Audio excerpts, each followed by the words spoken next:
LED.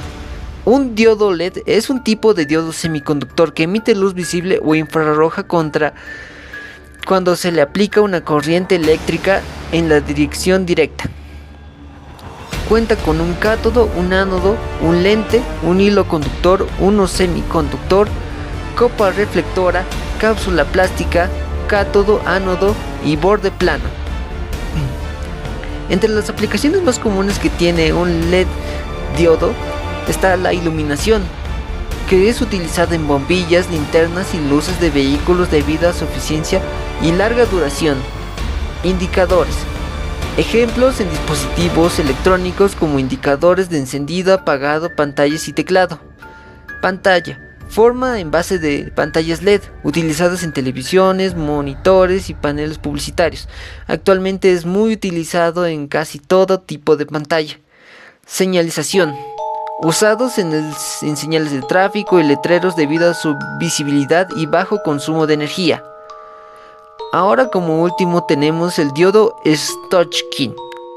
Un diodo Schottky se caracteriza por su baja caída de tensión directa y su rápida conmutación.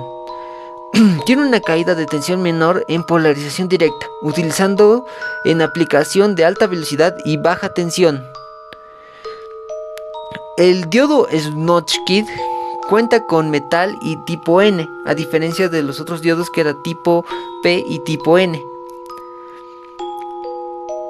Entre sus características tenemos baja caída de tensión directa. La caída de tensión en polarización directa en un diodo Schottky es típicamente de 0.2 a 0.3 voltios, significativamente menor que la de los diodos en unión PN estándar, que es alrededor de 0.7 voltios.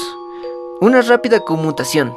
Los diodos Schottky pueden cambiar de estado de conducción a no conducción y viceversa muy rápidamente, lo cual lo hace ideales para aplicaciones de alta frecuencia.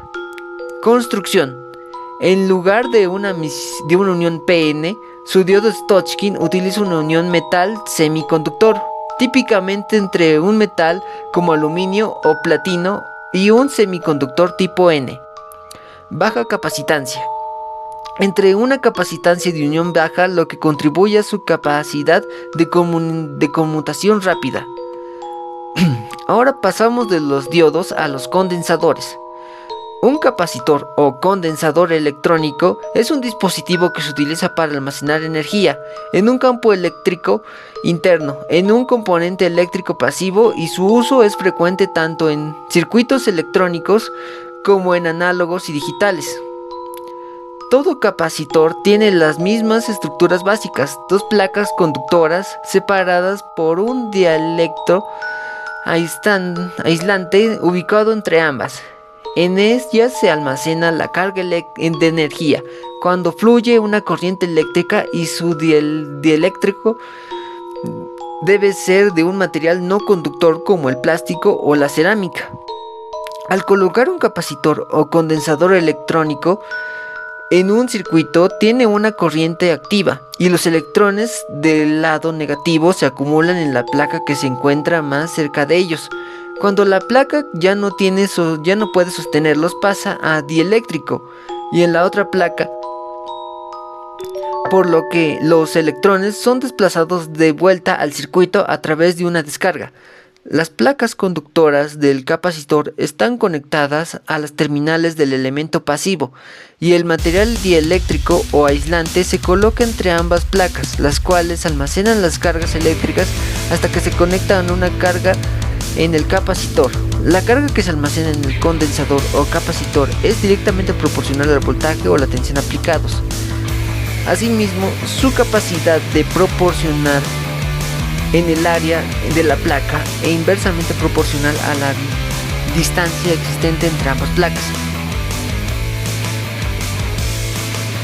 Asimismo, las partes de un capacitor, como ya dije, están en las placas metálicas y el dieléctrico, siendo las placas metálicas quienes están en ambos lados del ánodo y el cátodo, y el dieléctrico se encuentra justo en medio de ambas. Entre los tipos más comunes de condensadores tendríamos a los condensadores electrolíticos y los condensadores cerámicos. Los condensadores electrolíticos tienen una alta capacidad y son polarizados, lo que significa que deben ser conectados en la dirección correcta en un circuito. Un condensador cerámico tiene bajas capacitancias y no solo polarizados, también siendo utilizados en situaciones de alta frecuencia. Entre las características que podemos resaltar de un condensador o capacitor están la capacitancia. La capacidad de un condensador para almacenar cargas eléctricas se miden en faradios. Unos submúltiplos comunes incluyen los microfaradios, los nanofaradios y los picofaradios. Segunda, la construcción. Consiste en dos conductores separados en una materia dieléctrico no conductor. Las placas pueden ser de diversos materiales y el dieléctrico puede ser aire, papel, plástico, cerámica, entre otros. Voltaje de trabajo. Cada condensador tiene un voltaje máximo al que puede ser sometido sin riesgo de fallo, conocido como voltaje de trabajo o voltaje nominal. Ahora pasamos al transformador. Un transformador es un dispositivo que transfiere energía eléctrica entre dos o más circuitos mediante inducción electromagnética. Es decir, un transformador cambia un voltaje a otro voltaje para que un circuito pueda recibir esa carga eléctrica en el voltaje que sea deseado. Por un ejemplo, un transformador se conecta a un voltaje de 220 voltios y el transformador se encarga de convertir ese voltaje a 12 voltios para alimentar un circuito. Entre las características del transformador tenemos el núcleo de hierro o material ferromagnético. La mayoría de los transformadores utilizan un núcleo de hierro laminado para concentrar el campo magnético y mejorar la eficiencia de transferencia de energía. Segunda, bobinas de alambre. Tiene dos o más bobinas de alambre enrolladas alrededor del núcleo. Estas bobinas se llaman devanados primario y secundario. La relación de transformación. La relación entre los números de vuelta del devano primario y el número de vueltas del devano secundario determinan cómo se transforma un voltaje. Cambio de voltaje. Dependiendo de la relación de vueltas entre los devanos primario y secundario, el transformador puede aumentar o disminuir el voltaje. Si el devano secundario tiene más vueltas que el primario, el transformador es elevador de voltaje. Si tiene menos vueltas, es reductor de voltaje. Aplicaciones comunes. Entre las aplicaciones del transformador tenemos la distribución de energía eléctrica. Transformadores de potencia en subestivaciones eléctricas elevan el voltaje para transmitir a larga distancia y lo reducen en la distribución local. Electrónica de consumo. Adaptadores de corriente y cargadores de dispositivos electrónicos utilizan transformadores para convertir el voltaje de la red eléctrica al nivel requerido por el dispositivo. Equipos industriales. Utilizados en máquinas industriales para proporcionar el voltaje necesario para el funcionamiento de motores y otros equipos. Aislamiento galvánico. En aplicaciones médicas y de precisión para aislar circuitos sensibles y proteger contra choques eléctricos. Circuito integrador. ¿Qué es un circuito integrador? Un circuito integrador es una combinación de elementos de un circuito que están miniaturizados y que forman parte de un mismo chip, microchip o soporte semiconductor, comúnmente el silicio, en un área de algunos milímetros cuadrados, utilizando la técnica de fotolitografía, y se encuentran protegidos por un encapsulado con conductores metálicos que sirven como conexiones entre las pastillas y el circuito impreso.